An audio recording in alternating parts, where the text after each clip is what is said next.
Okay, welcome everyone. This is Florian from OnlineTennisInstruction.com, and I'm very excited to be talking to Vic Braden today. Now, for a lot of you may know Vic, and Vic is a legendary tennis teacher. He's been in tennis for a really long time. He was a professional player and then did a lot of great things for the game of tennis as a teacher. So welcome, Vic. Great to have you here. That's good to be with you. Why don't you tell us quickly just a few things that you accomplished as a tennis teacher and the things that you would like to mention. I know you've done a lot of research on the game, and that's something that really interests me and then influences a lot of the people that are listening to this call. Well, for me, I tried very hard to research each issue in tennis that people seem to have some difficulty with.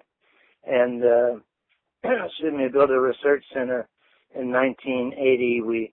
Dr. Gideon Ariel and I opened it. We did biomechanical research. I'm a licensed psychologist, so my interest was not only in biomechanics, but in how the brain works and why people lose matches when they should win and that sort of thing. So then I helped run professional tennis for 3 different groups, and so pretty heavily involved in the pro level, and but also enjoyed playing, and so I've been involved in several issues in tennis, but still got a long way to go, in my opinion. I think we got a lot of things to work out, because I'm really convinced that people can be much, much better than they are now.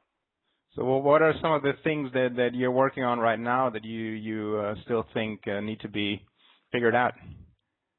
Well, for instance, the biggest issue for me is when Federer just lost at Wimbledon to a net rusher. But everybody should know when to rush the net. And there are about 4 factors that are involved: that person's foot speed, the speed of their approach shot, the speed of the return, and where will they be at different points. And so everybody should have a number where they can hit a ball, be perfect, and almost be guaranteed that they can cover any shot at the net. And that's the big one we're working on right now. Okay, so that's actually a topic I wanted to ask you about, so we can jump in right here. I think playing the net and playing an all-court game, you know, we all see on TV that very few players still come to the net. And a lot of people think that that's because of the change of the rackets and the strings that are involved, and that you can't really play the net that well anymore. What are your thoughts on that, especially at the recreational level? Well, the 2 major factors, the rackets are one, but the big problem is the open stance.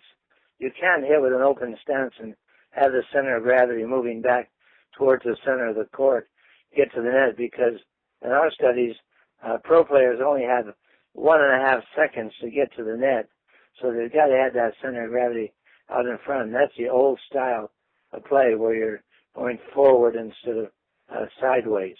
And then now with the new rackets, players only have 2.2 seconds, the men, on the baseline, going from one alley to the other alley, back, in between shots, 2.2 seconds. So that's why I was able to predict Rafa Nadal's injuries, because he put 6 G's of force on the turnaround to hurry to get back into the court. So I made that statement in the media room that, you know, Rafa, you're going to be injured, and I took a lot of heat from people, but you know, he's injured pretty badly. But now, what's really important to me is the injuries to women. Women now are only 300 milliseconds behind the men. In other words, the men are 2.2 seconds off the ground. The women are only 2.5 seconds. So they're hitting very hard. They're not matching the men on the serve, but off the ground, they're almost matching men's speed. And that means more injuries to women, which we've already seen.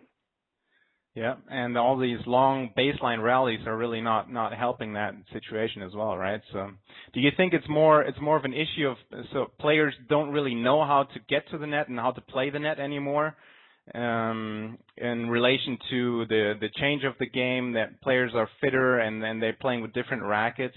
What factors do you think are more important here? Well, it's so important that people know exactly when they can go and how they can go. But now, with the open stance and the faster rackets, the game is a baseline game. But it doesn't have to be that way, which was proved in the Federer match. But on the other side of the coin, we know that people can get to the net, but they're scared to death. You know, when we ask players about the interview, they don't want to be caught at mid-court. They don't have a transition volley.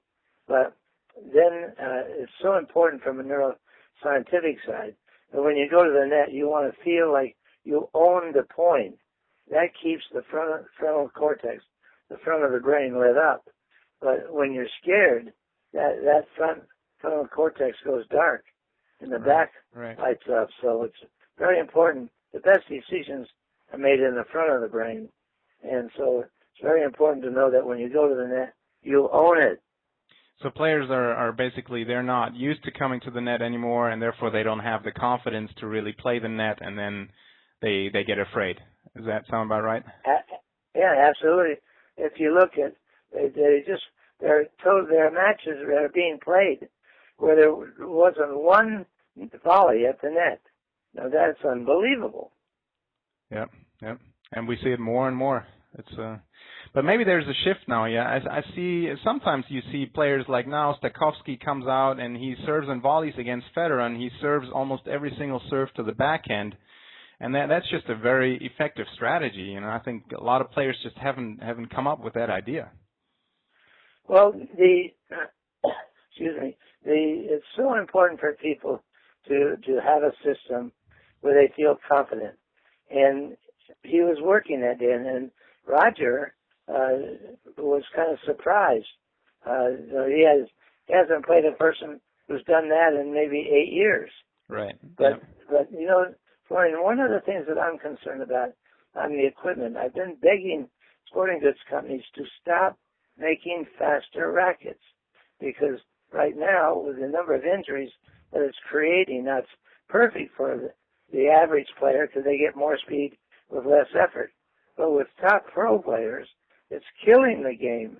And so I've been begging sporting goods companies to try to work on reducing the number of oscillations, or the vibrations that come through the racket to protect the arm. Yeah, I couldn't agree with that more, because personally I've played quite a bit of high-level tennis, and at this point I'm 32 years old. I have a hard time even playing tennis for an hour because I have so many injuries that have come up over the years. The game has at a high level has gotten really, really intense physically, and it just takes a toll on most players. Yeah, there used to be 4 seconds between hits. Now it's 2.2. Right. Yeah. That's an incredible change. Okay, so to sum this up, you highly recommend for recreational players to start working on getting to the net again, to get to the net, not using an open stance, instead moving through the shot and really building some confidence at the net. Is that right? Yes, and also there's several issues at the net. For instance, the worst thing I ever taught, in my opinion, was the split step, because the muscle relaxes and then you get passed because you have to recruit the muscle. So when I worked with the Bryan twins, I made sure that they're moving forward all the time so the muscle is pre-stretched. You can run to the net and be on a dead run, and you can make a turn to the sideline faster than you can from a split step. And so it's all about moving forward, right? Right, exactly. Yeah, and that's what I see a lot when I see on TV these days. Players get to the net as rarely as they do, but then they're always moving off to the side. They're just not covering the angles, it looks like. Yeah, they haven't pre-stretched the muscle. They just backed up a little, then start moving forward. if their opponent is going to drive. If they're going to lob, they hold it, come back. But if they're moving forward, if you watch the Bryant twins, sometimes the follow through on the volley actually goes across the net. And they're playing in the finals tomorrow. I think it's maybe tomorrow or Saturday. Mm-hmm. So one thing I think I've heard you say that is that when you're moving forward, you want to have that feeling as if you're falling over forward almost, right? Yes.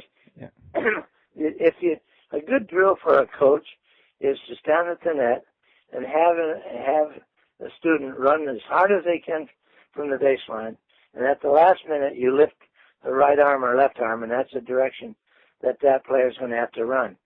We have never had a person, even at 80 and over in age, fall making that turn. Right. Huh. Interesting. I've never tried that. I'm actually going to try that next couple of days.